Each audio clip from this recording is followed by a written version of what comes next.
A blessed morning to each and everyone. And start na po ating Sunday morning devotion. Inanyahan ko pang lahat na umawit sa ating Panginoon. Panginoon ng lahat.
Pag-aaralan po namin ang iyong mga salita, O God.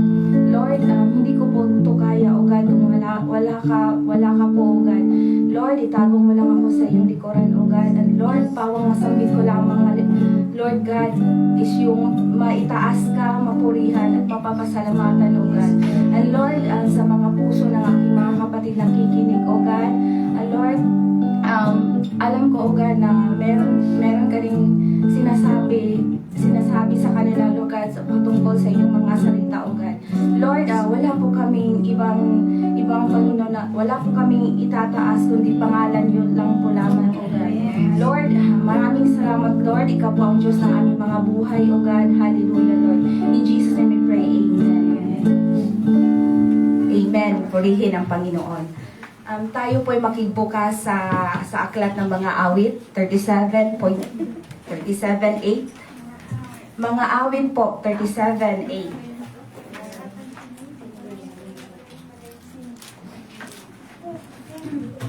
Nakita na po ba? Amen. Ayon po sa mga awit 37:8, huwag kang mapupuot ni mabalisa, iyang pagkagalit iwasan mo sana, walang kabutihang makakantan ka. Amen. Purihin ang Diyos sa kanyang mga salita. Sa everyday po ng ating buhay po, there is this situation po na nagdudulot po ng stress, puot, pagkagalitin po. Pero thank you Lord kasi po for this verse po, it remind us po na wala po talagang magandang maidudulot po. Hallelujah. Makibukas po sa Kawikaan 17:22.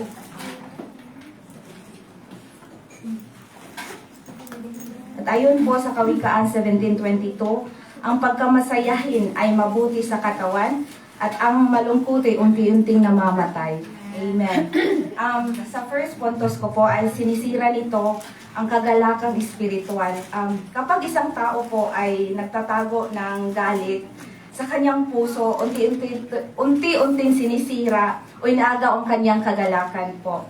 Nagiging mahirap po sa kanya yung ngumiti, magpuri sa Panginoon at magsaya sa presensya ng Panginoon. Ang nakatagong galit ay parang tahimik na sakit na unti-unting sumisira sa ating buhay espiritual. Hallelujah. And based on my experience po, talaga pong yung kagalakan ng espiritual po is masisira ka. Halimbawa po yung nagpupuri ka po at may isang tao na nagdudulot po sa iyo ng ano ba yun, yung hindi galit, yung hindi ko siya makuan Tagalog.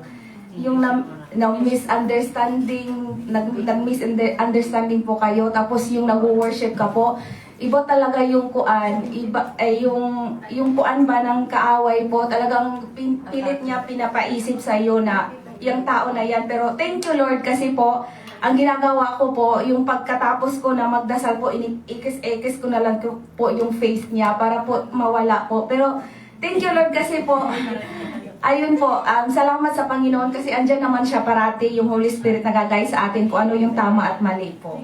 Thank you Lord. At sa second puntos po, naging mapait ang pananalita at pag-uugali. Makibukas po sa Mateo 12:34.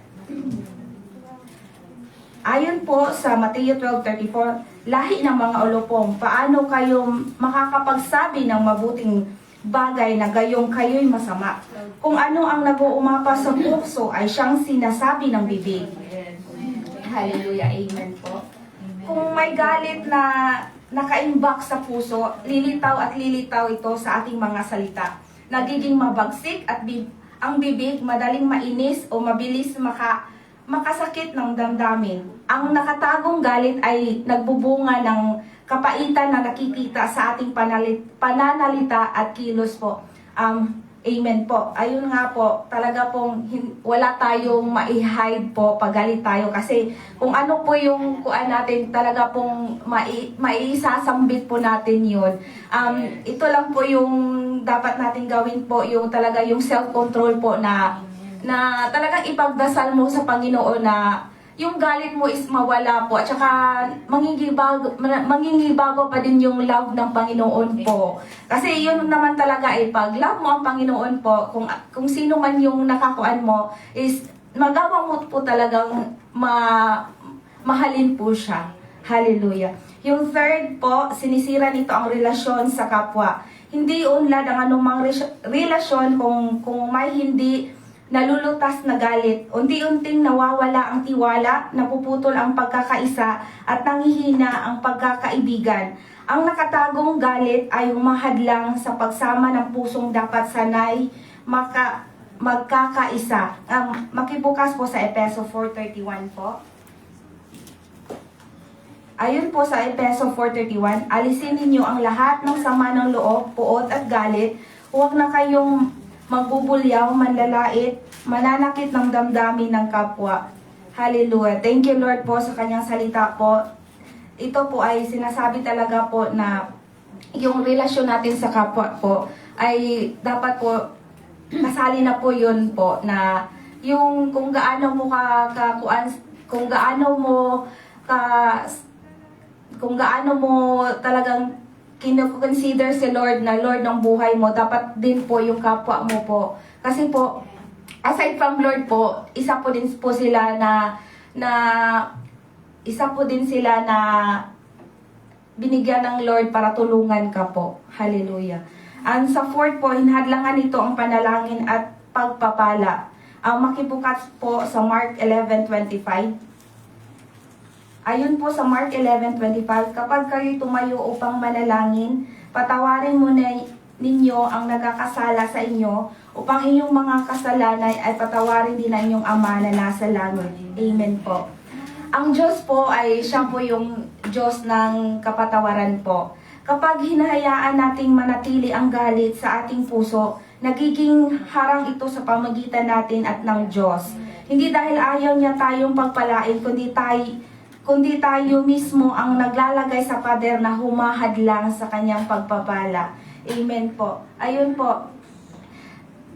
Talagang mahahadlangan po yung panalangin natin at saka yung mga blessing na ibibigay ng Lord sa atin kung meron tayong nakagalit po. Kaya po, we consider po na we forgive them po. Kasi doon mo naman po, matiwasay po yung pag-isipan mo if you forgive them po. At saka po, si Lord naman po una nag-forgive sa atin kahit na tayo po ay makasalanan po.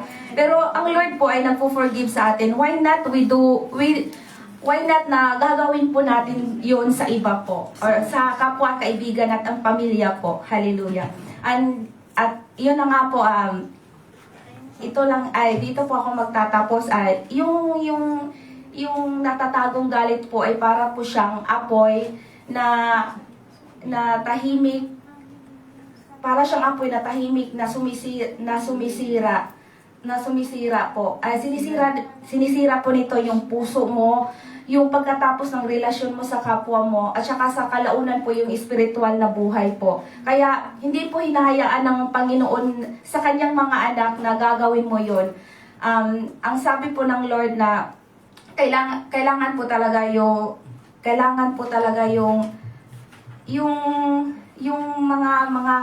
mga salita niya, mapanghawakan po natin na hindi po tayo magagalit na basta po.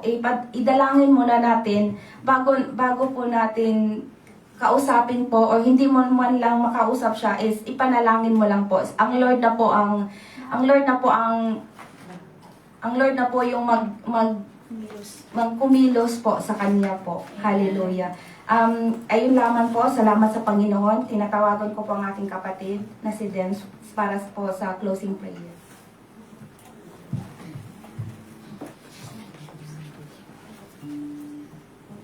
Hallelujah, Jesus. Praise you, Lord. We glorify your name, Jesus.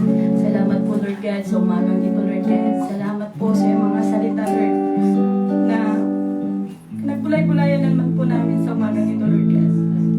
Tunay, O Diyos, bigyan mo kami ng puso, Lord God, na hindi po nagtatago ng kuot, hindi po marunong magalit, Lord God. Na bigyan mo kami ng puso na mapagmahal, na tulad mo sa iyo, Lord God.